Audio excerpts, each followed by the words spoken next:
Hello, this is Lora O'Brien. I'm an author and co-founder of the Irish Pagan School here in Ireland. I am a teacher and also a student because I've gone back to college to get my master's in Irish regional history. So you're here for the Morrigan, the shape-shifting goddess of war and death. You're looking for an explainer for Celtic mythology or Irish mythology in particular with this particular goddess. So what this video is not is a sexy fan art slideshow with a voiceover in an American accent who is teaching you outdated or plain old misinformation and wrong pronunciations about the Morrigan.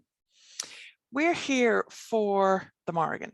I have been a priest of the Morrigan for pushing 20 years now, and I was very closely connected, both professionally, personally, and spiritually, to her primary sacred site here in Ireland, which is Uavnagat or Oanigat, the Cave of the Cats in County Roscommon, at the wonderful complex of Rathcroghan or Cruachan in the ancient texts. And we're here to talk today about the Morrigan, my patron goddess, if you like. She's also known as Mórrigu. Those are the singular terms, or in plural, na Mórrígna, the Morrigans, because she does facilitate a multiplicity of goddesses, whether that's in a name or title or role and function only. It's a little bit complicated. So again, the misinformation that's out there currently by very well-meaning in many cases, people who are coming from a contemporary paganism or a neo-pagan background, who don't maybe have the scholarly experience or the personal experience with the boots on the ground or down in the mud of the cave, as some of us do.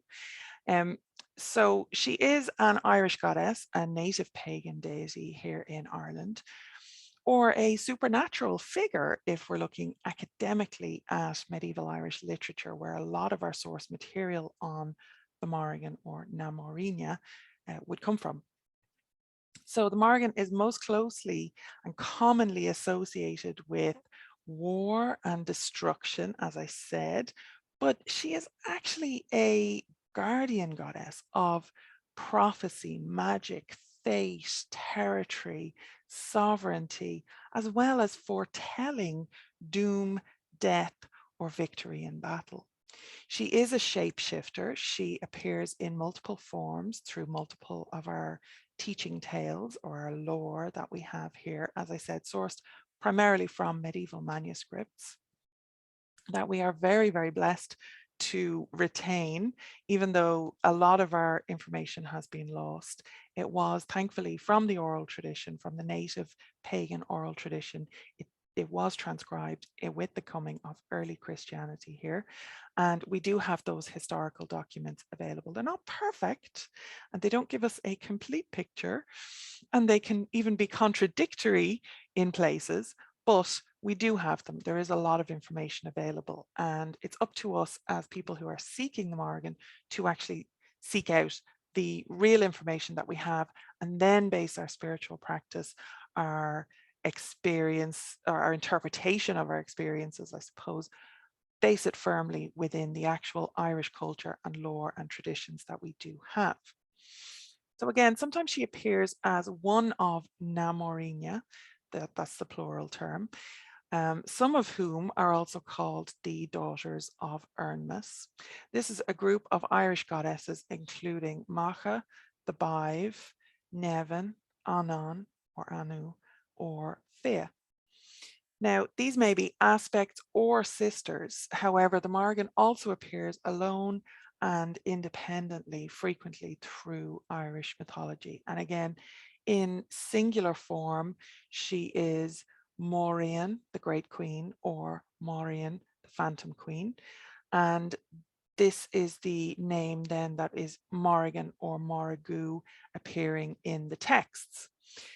So as I said, we need to really base our modern Irish paganism, our neo-pagan or contemporary pagan spirituality. We need to really base it in the mythology that we have and be respectful to the Irish culture that this has come from and remains a very, very active part of. This is a living tradition here in Ireland, and I am a testimony to that, I suppose, but there are many, many more here in Ireland who actively participate in a spiritual relationship with this goddess here today.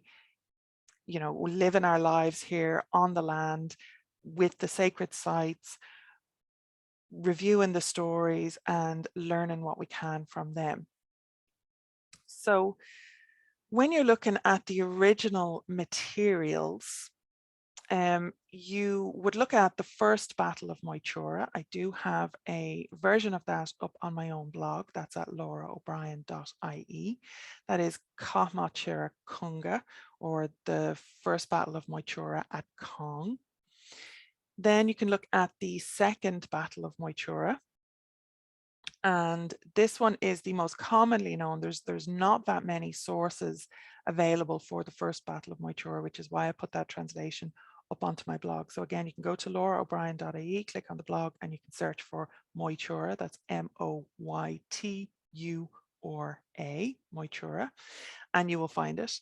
The second battle of Moytura was in translation for a very long time, only by Elizabeth Gray, but I'm very happy to update some of my previous videos on my other channel and let you know that Morgan Daimler has done an original translation of Cáthmaíochra, the second battle of Moytura, and you can find that on Amazon, The Evil Empire, and make sure that you give her the sales and the credit, because that is an absolutely Morgan Daimler. They have done a fantastic job there, and it is very much up to date, but also includes some of the material that Elizabeth Gray did not translate, such as the poetry. So you can, which as I have said, is a very important part of the Morrigan's role and function within these stories. So you can also look at Lora O'Brien, Éireann, the Book of the Takings of Ireland. You can look at the Banchenicus, the Lore of Women. You can absolutely look at Tombo Rugavna. That is my favorite story, the cattle raid of Rugavna, in which she appears in what I would consider her true form. Again, referencing back to the shape-shifting goddess, she does appear in many forms in many different stories. You will absolutely have to look at the Tombo Cúilne, the cattle raid of Cooley. And there is a playlist with a reading of the cattle raid of Cooley. That is Cooley, Tombo Cúilne. And I have gone through on my Lora O'Brien YouTube channel. You can absolutely pop over there, and I have read the entire thing for you, and you can listen. There is some analysis and commentary. So that is a resource that is available to you immediately. And then also we'd look at maybe Tuggle Bridna Dodjerga, the destruction of Dodjerga's hostel, for Bive stuff, I suppose, specifically. So that's not a complete list of the primary source material in which the Morrigan and her sisters appear, but it will give you an excellent start. That is study material for 6 months to a year, really, if you're, doing it right. And you can begin to get to know Mórrígna better, the Morrigan herself, her sisters, or other aspects, depending on how you look at that. Again, I have some posts on the Morrigan on my own blog, loraobrien.ie.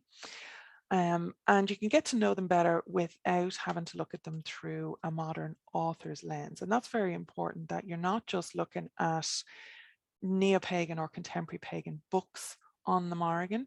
As good as some of them are, the only ones that I would really recommend would be maybe Courtney Webber's, which I wrote the foreword for, and Morgan Daimler has 2 books within the Pagan Portal series on the Morrigan. And I wrote the foreword for one of those, actually. And the reason that I wrote the foreword for them is I can stand over them. Morgan Daimler's would be more towards the scholarly side, with definitely some practice in there as well. And Courtney Webber has more towards the practice side of things, I suppose, with definitely a lot of the scholarly stuff woven through as well. So both of those would be good choices depending on where you're coming from. Morgan Daimler's ones are really short, easy, and the Courtney Weber book is a bit longer. Then it's a full usually sized contemporary pagan book. So the only caveat I'd put on that is if you're listening to the audiobook of Courtney Weber's The Morrigan, please just, you're going to get all the wrong pronunciations. I don't know why publishers, when they're dealing with Irish language material, I really don't understand why. I know they do Welsh material as well.